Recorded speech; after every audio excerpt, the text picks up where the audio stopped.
American government was set up to separate church from state. For many religions, belief is centered on trusting in what you can't see, and that tenet seems to have spilled over into modern American politics. I'm Bianca Bruno, and you're listening to Sidebar, a podcast by Courthouse News. Today, Denver-based reporter Amanda Pampuro gives us a preview of what could happen during the year's midterm elections. She talked to Courthouse News reporters and experts across the country about how, a year and a half after he left office, former President Donald Trump is still shaping American politics. Trump supporters and the Republican candidates who want their votes have adopted his unsupported claim the 2020 election was stolen as a sort of ethos driving conversations around other issues, from voting rights to critical race theory. But the glue that's binding the party together isn't conservative theories that originated on the margins of the party. It's a camaraderie built around identity and resistance to changing demographics. Here's Amanda with the report.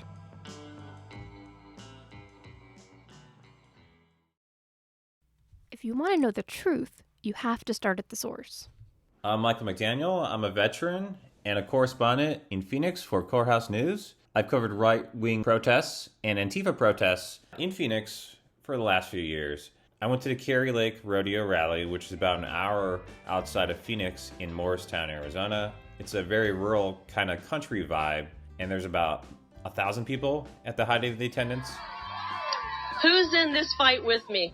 Republican Cary Lake is running to replace term-limited Arizona Governor Doug Ducey. Come on, I didn't hear you. Who's in this fight with me?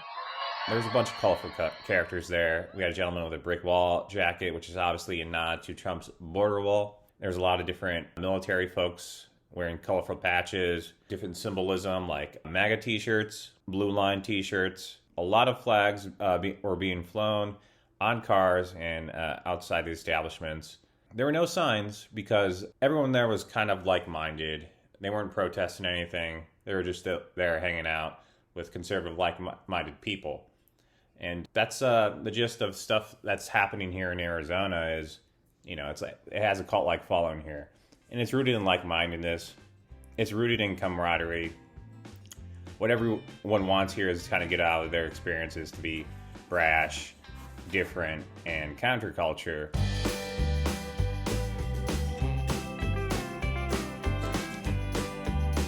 Absolutely, no matter what our background is, no matter where we come from, no matter if we're here from the country, if we're here from the city, it is our love for this great country that binds us together. Isn't that the truth? The left wants to tear it down. The left wants to tell us if we're patriotic, we're racist. When the fact of the matter is, this country and our love for it is what binds us together and what makes us one. Another idea of bringing people together is the idea that the 2020 election was stolen. For you to be part of this club, you kind of have to believe in the fantasy that election was stolen without any substantial evidence. And that gets dangerous. Believing in a lie gets dangerous because when you selectively choose your reality, you selectively choose a lot of different things to believe in. Laws and so forth. It's been a year and a half since Biden was elected. That's a year and a half without substantial evidence of mass fraud. And yet, the appetite to stamp out election fraud has grown among certain conservative groups. This idea is inspiring dozens of patriots to run for office nationwide, from county clerks to the Secretary of State, from state reps to the U.S. Senate. The way this whole election was stolen, it was done through the machines. Mike Lindell, CEO, founder of MyPillow. It was done with all the stuff they did with inflating the voter rolls. Do you know you had over 5 counties here in Arizona that had more people vote than live in the county? There were more votes than voters. You guys shouldn't have done that. Did you know Pennsylvania's got a law against that? Now, they like to tell us, but we heard Mike. Mike laid it all out. They like to tell us in 2020 that we turned purple or we turned blue. What color is Arizona? Red. That's right. They can flood us with as many bogus ballots as they want. They can do all they want to cheat, but we know what happened in that election. And I've got news for them.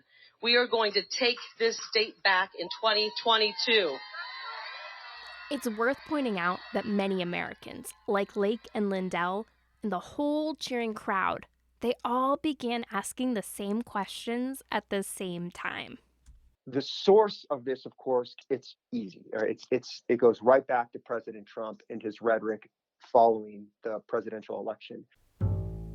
My name is Michael Rocca, and I'm a professor of political science at the University of New Mexico. Ever since grad school, I've been interested in the reasons why members of Congress take the positions that they do. So one of the key driving factors going back 100 years in everything from the way that members of Congress vote to the types of speeches that they deliver to now to the types of tweets that they send out can be traced right to the types of constituents and the demographics and the partisanship of their voters. If you are a member of the Republican Party, then the smart position to take would be to assume the position that President Trump is leading on about the Great Steal. I mean, I think one way to understand why it's become this litmus test and why it has been so hard for the Republican Party to shake this idea of the big lie is to understand that it was never really fringe. This is Rose Wagner. She covers Congress for Courthouse News. And I think this is something that the January 6th Commission has really been hinting at and trying to make clear with their subpoenas is that, this was not some idea conceived of at the fringe of the internet. This was a conspiracy developed and espoused by leaders of the Republican Party, by people in the White House, by the president. If we are right about the fraud, Joe Biden can't be president. More than a year after January 6th, when we look, more than a year after the 2020 election, this is still where voters for the Republican Party sit. On the anniversary of January 6th, or right before, the University of Massachusetts at Amherst, they released a poll, and it found that about 71% of Republicans and a third of Americans still believed that Biden's win was likely or definitely not legitimate. So part of the story of why this is fueling campaigns and why lawmakers and politicians are not rejecting the big lie still is because it is politically beneficial for them not to. Even as the Stop the Steal catchphrase falls away, the act of leaning into fears of election security is still advantageous for many Republicans. Here's Professor Roca. What is being used as the key argument in a number of Republican states, in particular, states that are trying to restrict voting rights, the number of voting locations and early voting and who can vote, and let's say voter ID laws, is the logic that if the 2020 presidential election was stolen, we need to do a better job of tightening up our laws in the ways that we count votes so that the next election isn't stolen. Of course, what's happening here, though, is, and this is from both sides, is that America is changing.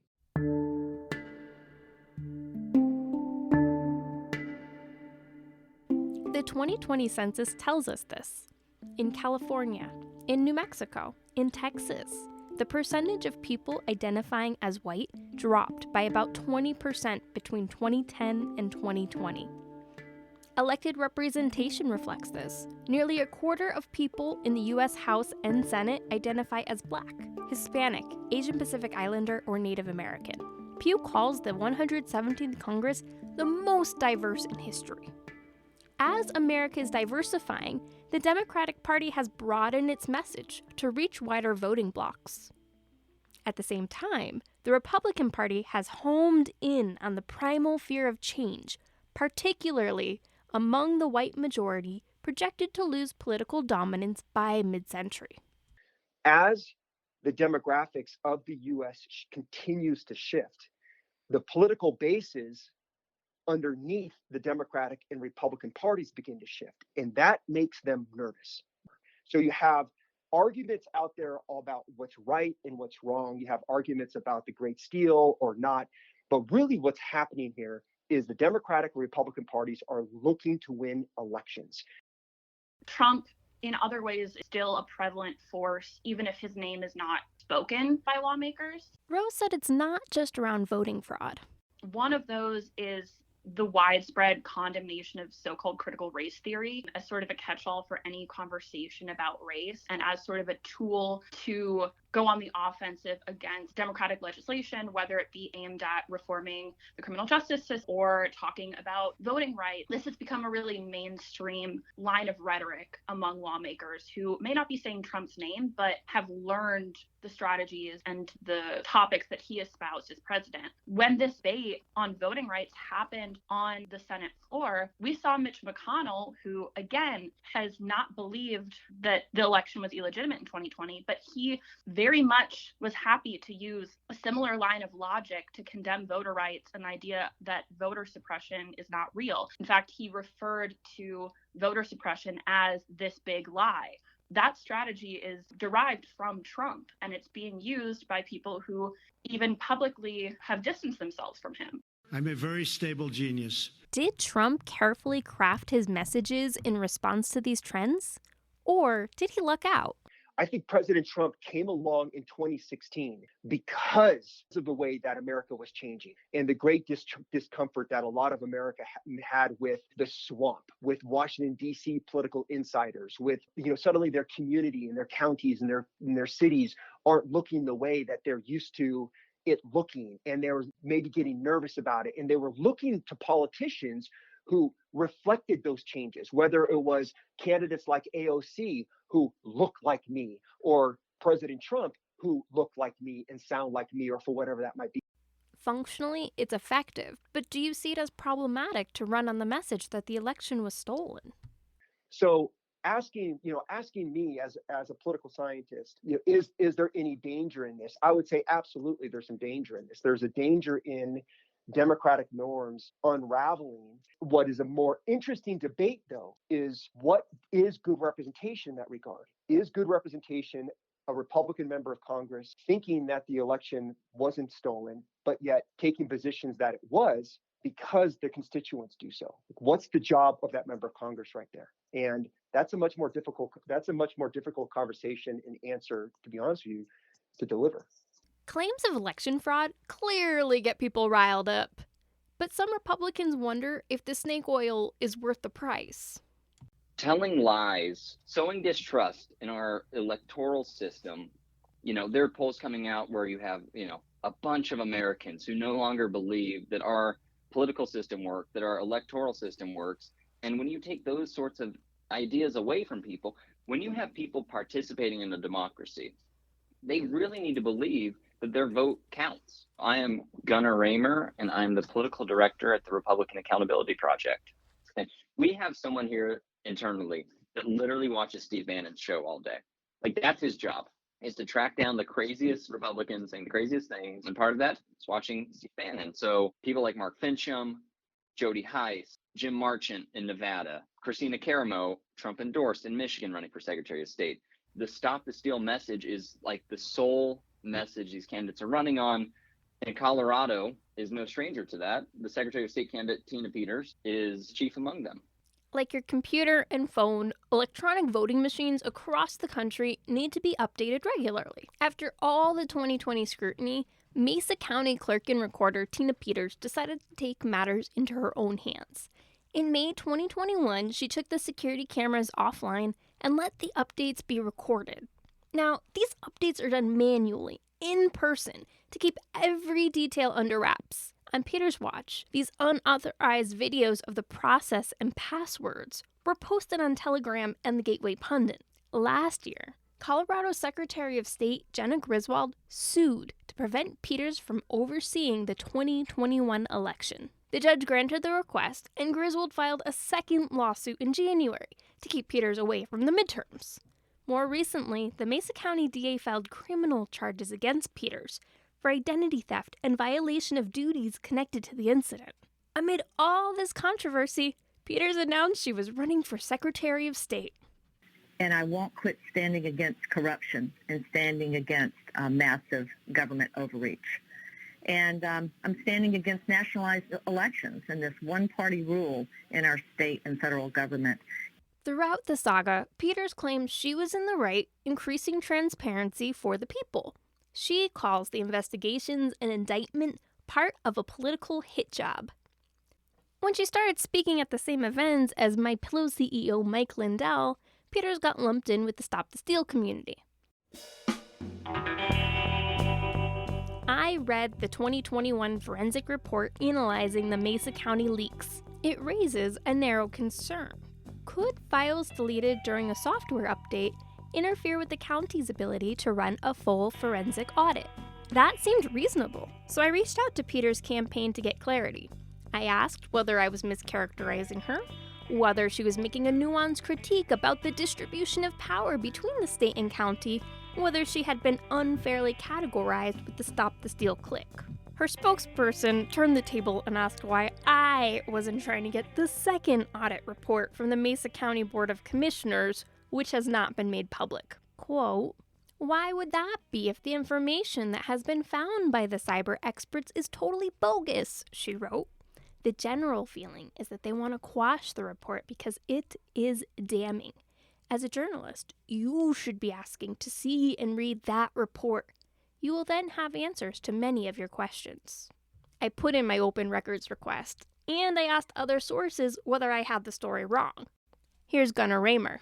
When someone goes on Steve Bannon's show to launch their Secretary of State campaign based on the whole narrative that the election in 2020 was stolen, I think absolutely she is a Stop the Steal candidate. I think Colorado is a purple state, but I think it's leaning more Democratic. So could she win the Republican primary? I think she could. She probably will earn Trump's endorsement, and she already has Steve Bannon's support. So yes, but going against a Democrat in the general, luckily for Colorado, I'm less concerned about that race. But I will just say, you never know what can happen in an election. In a state where the majority party is actively unaffiliated, navigating too much toward one party base can sink a candidate's chances of winning statewide election. I'm only concerned about one issue as someone who believes in limited government. My issue is that Republicans are going to screw it up again and let this incredible opportunity for a conservative wave to crash over America and Colorado to somehow get screwed up. I'm John Caldera. There's no H in John and no E in Caldera, all A's. I'm the president of the Independence Institute, which is a free market think tank in Denver, Colorado. If you're familiar with Colorado politics, we deal with something that I label Caldera's first political axiom, which is there is nothing Republicans can't fuck up.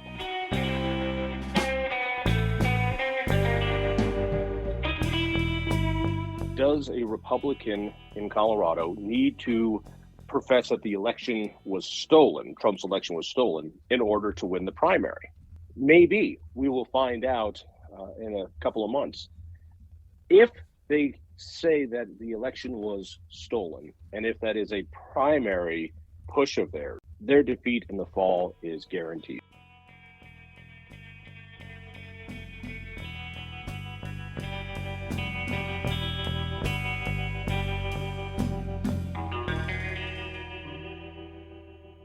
I saw a stack of fraudulent ballots on election night 2020.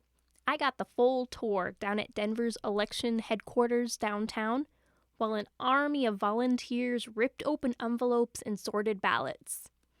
I saw where ballot signatures are manually verified and where each name is checked against the state database to make sure dead people don't vote. My guide pointed to a shelf of rejected ballots. "One of these," he said, "was cast by someone who was reported deceased." That year, Denver rejected 3,511 ballots. In 2021, Denver rejected 1,129 ballots and referred 847 to the DA for review. That number includes all the ballots where the signature wasn't corrected, plus the small number cast by people reported dead or registered in another state. Statewide, about 1% of ballots are rejected every election. That's like 15,000, which sounds like a lot, but isn't usually enough to change the final tally in an election where 1.5 million voted. This is proof that faulty ballots are cast every year. It is evidence of fraud and evidence of mistakes. But it's also evidence of a system designed to catch common issues. While the political makeup of Colorado makes it unwise to campaign on election fraud fears, The issue is still very much driving politics in Republican-led states like Arizona. But this year, this legislative session, they've actually proposed over 100 election reform bills. Michael McDaniel is in Phoenix, where Republicans control the state house and the governorship. What's going to be interesting to see is Ducey going to sign all these bills, right? He's on his last term, and he can't be reelected. He's a moderate who's sort of dissented from Trump after election. He certified the election to the chagrin of many Republicans in the state. I think a lot of people in Arizona have seen surrounding states turn blue. They feel like the politics hasn't been successful. So I feel like Arizonans are moving towards a defend Arizona mode, and they're willing to do anything it takes. Gubernatorial candidate Kari Lake hits on this. This is the last bastion for freedom in the West. And I want to make this state red, bright red. You know, those billionaires and globalists, really out of California, they have picked off every last state in the West. And they have their crosshairs on Arizona. But they've messed with the wrong people. This midterm election, we're going to see America First candidates. Go out and vote for Kari Lake. I am the only America First candidate running for governor. And vote America First up and down the ballot. What is America First? Another ghost of the not-so-distant past, many see America First as a call to return to Trump-era policies. The way the election falls out is going to be an indication of whether or not the America First gets promoted more. And where our country's going to go. Elections tell us where the country is going and where the country is. In the general election, most people are picking between two parties. But in the primaries, you're asked to pick which part of the party you most agree with. Whether it's the progressives or blue dog Democrats, whether it's the fiscal conservatives or America First. I want to know where Americans stand on all these social and political divides. The coming weeks will tell us whether our fears will continue to drive politics or whether these ideas will peter out as forgotten fuels of the past.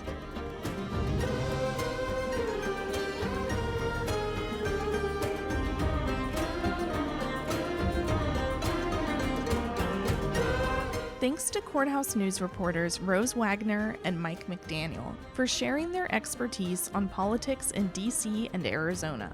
For more of their reporting, check out their stories on courthousenews.com.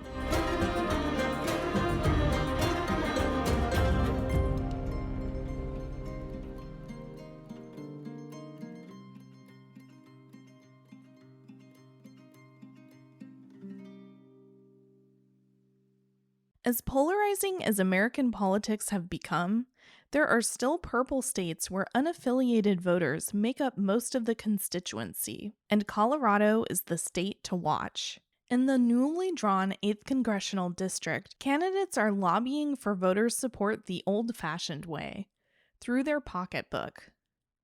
According to a January report from the Consumer Price Index, Colorado's inflation rate was slightly higher than the national average. Cost of living appears to be top of mind for Coloradans, and congressional candidates have noticed. Amanda went to a recent candidate forum to hear firsthand what touchstone issues are driving the race.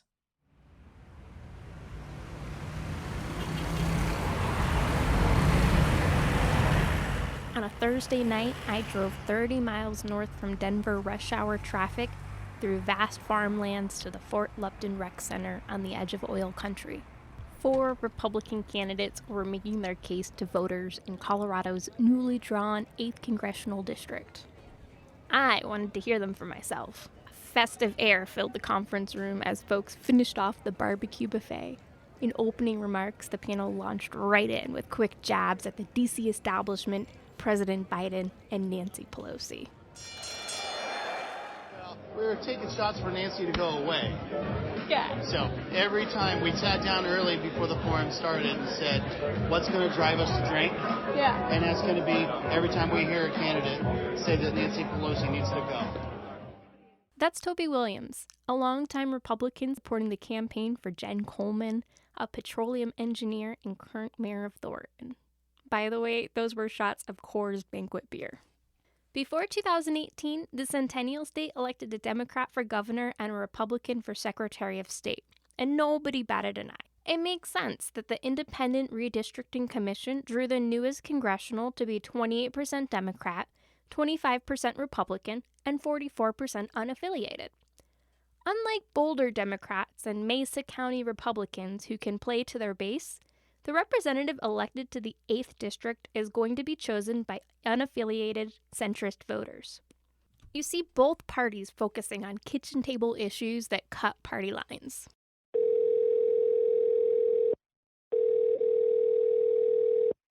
I'm Megan Burns, the Communications and Digital Director for the Colorado Democratic Party.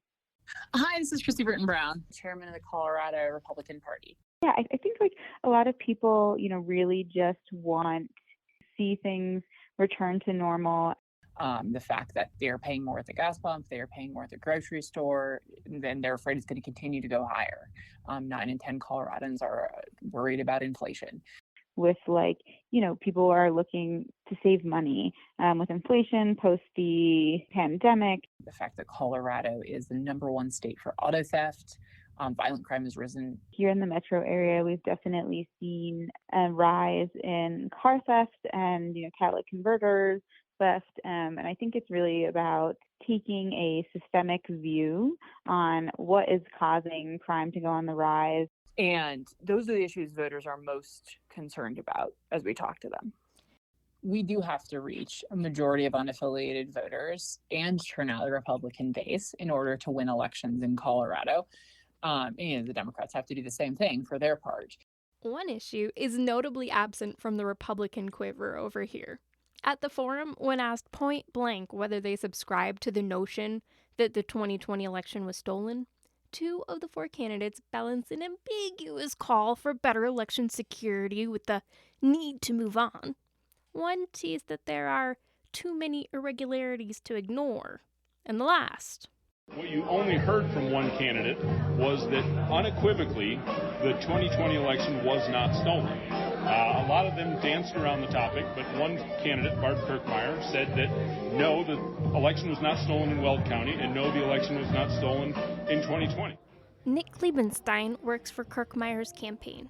She's not happy with the result of the election, but I was knocking on doors with her in Broomfield, hearing from those voters. She outperformed Donald Trump in Broomfield by talking to those voters when she was running for the state Senate. But there were definitely people who were not a fan of the personality of Trump. There is one issue Republicans hope will give them an edge in both the primary and the general election. A lot of people in the 8th Congressional District work in oil and gas. Yes, they do. Tyler Elcourt, former Green Beret and current congressional candidate. Right? And the thing is, we shouldn't be sacrificing the oil and gas industry to pursue these green energy initiatives that they have, considering that they are not prepared and they're not technologically advanced or have a large enough energy share within our country to be able to supplant the oil and gas industry. Democrats from the State House to Governor Jared Polis vowed to decrease Colorado's reliance on oil and invest in renewables. This meant overhauling oil and gas regulation, allowing local governments to opt out of fracking, holding operators accountable for plugging abandoned wells, and scrutinizing new permits.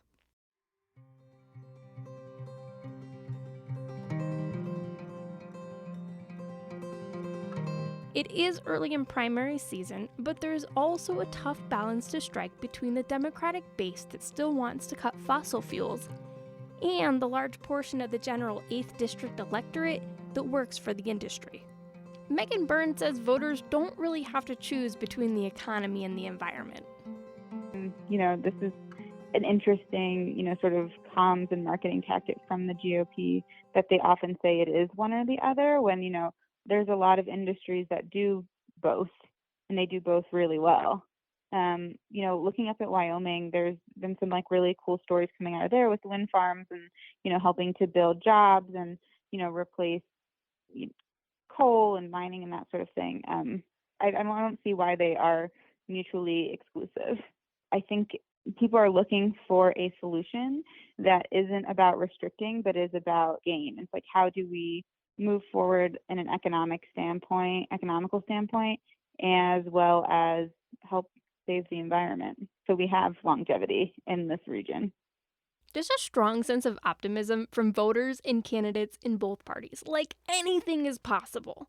Voter turnout is usually lower in the primary than in the general election, but this is where the big decisions get baked in, where open-ended questions become binary choices. Courthouse News will have the results through primary season and when Colorado votes in June.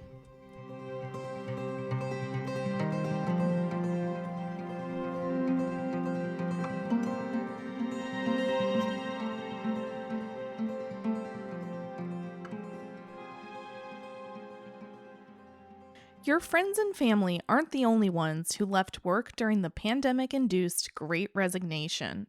That polarization of American politics Amanda and our guests explored earlier is just one factor that's caused a record number of members of Congress to say goodbye to D.C. So far, 53 representatives have announced they won't be running for re-election this year. How will the dearth of incumbents affect political races in the Capitol? Here's Amanda's final report. Over the last year, record numbers of Americans left the workforce, particularly in the service industry. We sometimes overlook the fact, but our elected representatives are public servants, and at first glance, it looks like they're not immune to the nation's Great Resignation.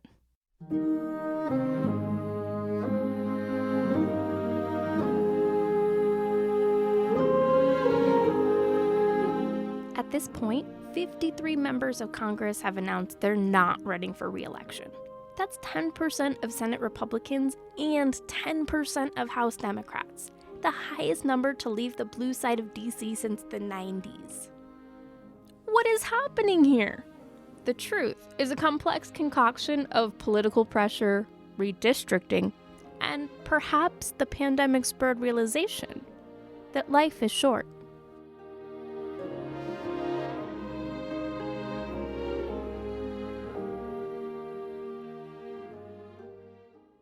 So I'm going to pick out two Republicans that are not running for re-election.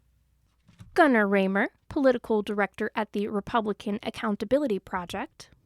One, Rob Portman in Ohio, fairly moderate Republican by all accounts, still supported Trump and all that, but he tried to do bipartisan infrastructure and all that. He's not running for election anymore because I don't think he wanted to get involved in a Republican primary and try to get primaried by the right. I mean, that's no fun to do. I mean, and now look at the Ohio Republican primary. You got Josh Mandel and Pro-God, pro-gun, pro-Trump. J.D. Vance. Endorsed by Marjorie Taylor Greene. Jane Timken and Mike Gibbons. Both America First candidates. And they're all running on this, the Stop the Steal platform. But Rob Portman doesn't want to get involved in that because he doesn't want to carry out the message that the election was stolen. In Pennsylvania, you have Pat Toomey, who's been a more moderate Republican these last few years. Why get involved in a Republican primary, considering some of his comments about Donald Trump and things like that? The idea that a sitting president would try to, pressure, cajole, persuade state legislators to dismiss the will of their voters and select their own group of electors and send them to the Electoral College, it's completely inconsistent with any kind of truly democratic societies. 3 of the 10 House Republicans who voted to impeach Trump are retiring. Plus, several others who cite increasing polarization and extremes. Here's 6th-term Illinois Rep. Adam Kinzinger. In this day, to prevail or survive, you must belong to a tribe. Our political parties only survive by appealing to the most motivated and the most extreme elements within it. They don't want to run and maybe lose in a Republican primary because they're not willing to say what's going to appease, a majority of Republican primary voters. And I don't hold the Republican primary voters as accountable as the politicians that are spreading the lies that are influencing how these voters think. These voters would not feel as much that the election was stolen if Donald Trump wasn't putting out statements every day. The decision not to run for your re-election, let's say to retire from the U.S. Congress, is a deliberate and strategic decision. Professor Roca at the University of New Mexico. Democrats are going to have a tough year in 2022. And if there's any year that you wouldn't want to just put up the fight, go through the countless hours of fundraising and negative ads and put your family and friends through the stress and put yourself through the stress of running for re-election, 2022, if you're a Democrat, would be the year. President Biden's approval ratings are low. The economy, inflation is high. We've got a major international crisis taking place. And we also know that it almost always happens that the president's party loses seats in the House of Representatives in a midterm elections.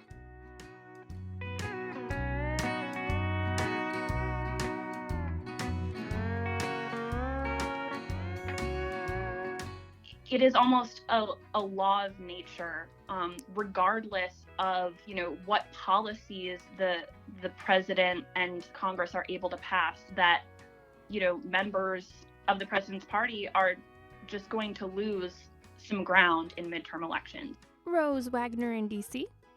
And there are several kind of political science theories about why this trend exists. And there are very few exceptions to this trend too, which I think is important to think about as we will see a lot of Republicans and Democrats go on the campaign trail, and a lot of talk about whether Build Back Better not passing is going to be the reason why some Democrats lose. And I think it's really important to look historically at the fact that even when the president's party has passed their biggest agenda items that they ran on, this trend still tends to happen. In the case of the Democratic Party, they don't really have seats to lose without losing the majority. Redistricting based on the 2020 census has changed the game in some states. Courthouse News tracked more than 50 lawsuits since 2021 challenging new district boundaries from Alabama to California. About half of retiring House Democrats are leaving newly drawn districts. Some have become more competitive, and others a safer bet to pass on to an unknown Dem. One last factor we just don't collect data on: kids and grandkids. North Carolina Democrat David Price is retiring after 18 terms. That's 36 years. The average outgoing Democrat served 16 years in D.C. After a decade or more in Congress, a lot of these folks are saying they just want to spend time at home and be with their families. Take 3-term Florida Democrat Stephanie Murphy. Public service is not without personal sacrifice, and as a mom of 2 young children, my time away from them has been hard. For them, for me, and for our family. Mike Glassman, a senior fellow at Georgetown, crunched the numbers in 2018. He found it's not unusual to track 12 to 16% turnover in Congress. But it's still worthwhile to watch who is leaving and who replaces them. This changing representation reflects a changing country. I know we're short on time, but I did want to throw out the big, broad question that we always watch elections for. Do you think the results of the primary elections will tell us anything about the America we live in? Some of the things that we might be able to kind of learn and infer from the primaries is really where voters stand on the intra-party divisions that are existing in both of the parties, right? I think it will help us get a read on where voters stand when you have a Trump-backed candidate stand against a more mainstream Republican. I think it's going to tell us a lot about, when on the Democratic side, people feel about Biden's agenda backed up against a more progressive agenda. And if people, what people are hungry for, especially, when we are outside of a Trump presidency and we are at that point almost 2 years into another presidency.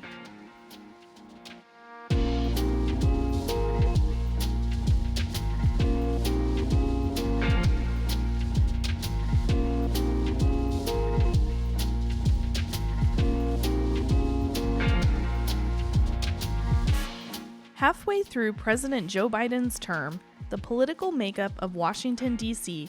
could see some major changes later this year. And Courthouse News reporters will be following the developments, from the Supreme Court to the halls of Congress.